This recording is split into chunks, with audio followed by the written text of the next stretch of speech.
Grüß Gott, mein Name ist Berzel. Und meiner Meier. Wir sind Vertreter von der bayerischen Staatsregierung. Sind Sie der Herr Pfändel, angestellt bei Zingerle und Söhne? Ja, schon, aber ich habe jetzt Feierabend. Nein, das haben Sie eben nicht. Was? Liebste Grüße von unserem Herrn Ministerpräsidenten. Ihr Stündel hat geschlagen. Was? Ein Killerkommando?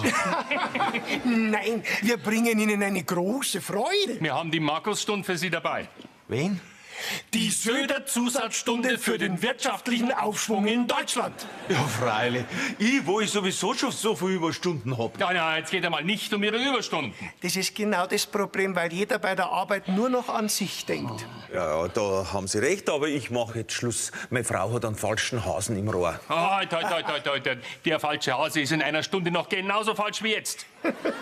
Ja, aber ich hab da im Betrieb überhaupt nichts mehr zum Tor jetzt. Im Betrieb vielleicht nicht, aber es gibt auch woanders Arbeit. Folgender Vorschlag.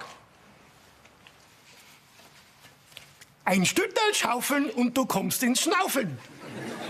Aber warum soll ich denn nicht schaufeln und wo? Die zweite Stammstrecke da draußen muss fertig werden. Ja, aber es gibt hier überhaupt keine Stammstrecke. Schauen Sie nach. Stimmt. Scheiße. Es ist wirklich nicht leicht mit Ihnen, Herr Pfändel. Aber Sie haben doch angefangen mit dem Schmarrn. Jetzt reißen Sie sich mal ein bisschen zusammen. Letztes Angebot, reine Kulanz. Haben Sie einen Taschenrechner? Wieso? Sie reden jetzt die ballistische Kurve aus für Bavaria One.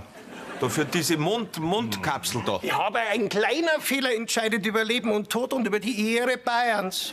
Ja, aber Nix, aber eine Stunde Zeit ab jetzt. Das ist wirklich super mit der Markusstunde. Oh, ich sehe gerade, meine ist gleich aus. Ja, dann meine auch. Nix wie heim. Was machen Sie eigentlich beruflich?